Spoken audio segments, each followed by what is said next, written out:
So basics of mathematics में ये हमारा 11th लेक्चर है और हम आज लॉ ऑफ इंडाइसिस के बारे में बात कर रहे होंगे।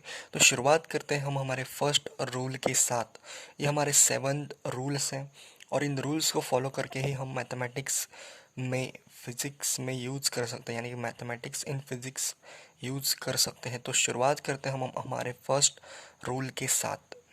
सो फर्स्ट रूल हमारा ये है कि 1 अगर a to the power m है तो हम इस पावर के साथ अगर हमें ऊपर जाना है, यानी कि इस पावर को अगर हमें ऊपर लेके जाना है तो हम इसे कुछ इस तरह से लिख सकते हैं a to the power minus m, यानी कि पावर में हम माइनस लगा देंगे। और इसी को अगर हमें कन्वर्ट करना है, अगर a to the power m को नीचे लेके जाना है तो a to the power m आ रहा होगा। ओके, तो जैसे कि इस रूल की अगर हम एग्जांपल की बात करें तो अगर 11 टू द पावर 12 है। ओके, तो इस केस में ये हमारा आ रहा होगा 11 टू द पावर माइनस 12। अगर हमें नीचे लेके जाना है तो हमें माइनस कर सकते हैं, और अगर इसी को अगर हमें ऊपर लेके जाना है तो इसी को 11 टू द पावर 12 लिख सकते हैं। अगर हमें ऊपर जाना है और नीचे जाना है तो माइनस कर सकते हैं।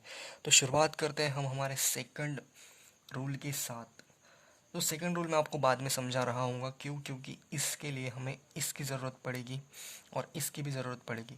तो थर्ड रूल हमारा ये है कि अगर a to the power m है upon a to the power n, यानी कि इनका बेस इक्वल है, तो हम इन पावर को क्या कर सकते हैं, इन पावर का हो सकता है a to the power m into a to the power n को क्या मैं ऊपर लेके जा सकता हूँ इस प्रॉपर्टी के अनुसार, इस तरह से माइनस n।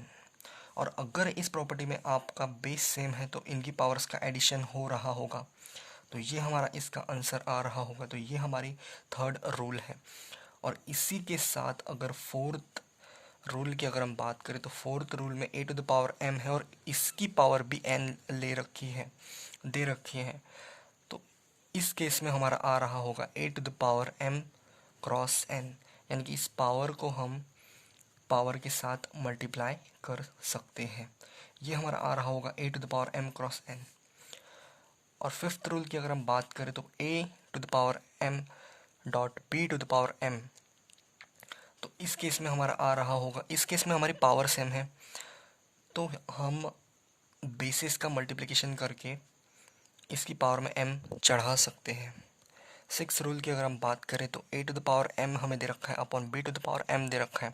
तो इस केस में भी हमारी पावर सेम है लेकिन बेसिस जो है वो डिफरेंट है, तो हम a by b to the power m कर सकते हैं। सेवन्थ रूल की अगर हम बात करें तो सेवन्थ हमारा रूल नहीं है, सेवन्थ हमारी वैल्यू है 8। सबसे पहले हम 8 देख रहे होंगे, पाई की वैल्यू कितने होते हैं 3.14 इज इक्वल टू 22/7 यूज कर सकते हैं आप। पाई स्क्वायर की वैल्यू क्या होती है, पाई स्क्वायर की वैल्यू होती है 9.81। इसी को अगर हमें एग्ज़ाम में न्यूमेरिकल में यूज़ करना है तो इसको हम याद कर सकते हैं 10, अप्रॉक्स हम 10 यूज कर सकते हैं पाई स्क्वायर की वैल्यू। और अगर a टू द पावर 0 आ रहा है तो इसका आंसर 1 होगा।